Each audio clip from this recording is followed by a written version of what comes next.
Евлойский тейп, сага. К нему, Евлойскому тейпу, идут где-то более 40 фамилий. И ведь правильно говорят, историю пишут сами люди. С таким посылом и решили запустить новую акцию в Музее краеведения имени Тугана Мальсакова. Идею предложил директор Магомед Сагов, а жители с радостью откликнулись на такую инициативу. Буквально на второй день весь стол был завален родословными разных тейпов.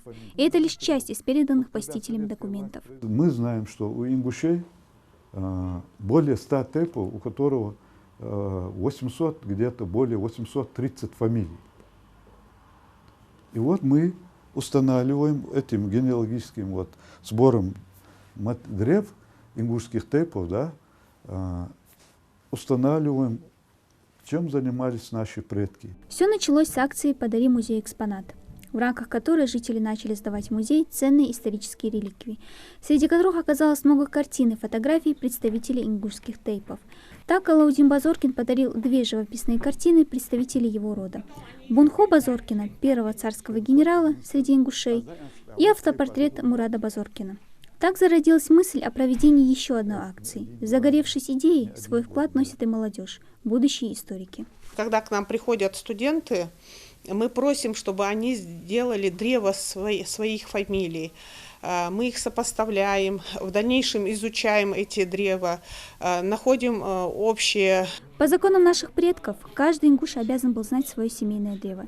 До 7 поколений родственных уз с обеих сторон. И незнание своих корней считалось недостойным. Учеными давно доказано, что ДНК человека как раз и образуется с помощью генетических данных этих 7 поколений. Информация о других предках автоматически стирается, заменяя ее новыми данными родителей. Но кроме научной точки зрения, здесь играет роль и другой аспект. Вот в последнее время мы растеряли ценности семьи, мы растеряли свои корни, идет к этому.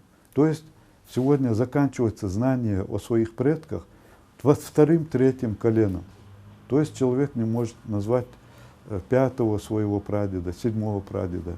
А раньше наши прадеды и деды могли называть 27-го, 37-го, 40-го своего прадеда могли называть. Сведения о родословной могут быть и неточными. В ингушских семьях их собирают, основываясь часто на рассказы и воспоминания старших, подчас не подкрепленных фактами. И работникам музея еще предстоит провести тщательный анализ всех собранных материалов. А экспозиция для посетителей откроется уже в новом здании музея в Магасе, когда завершится его строительство. Дана Плиева, Магомед Урусханов, Новости 24.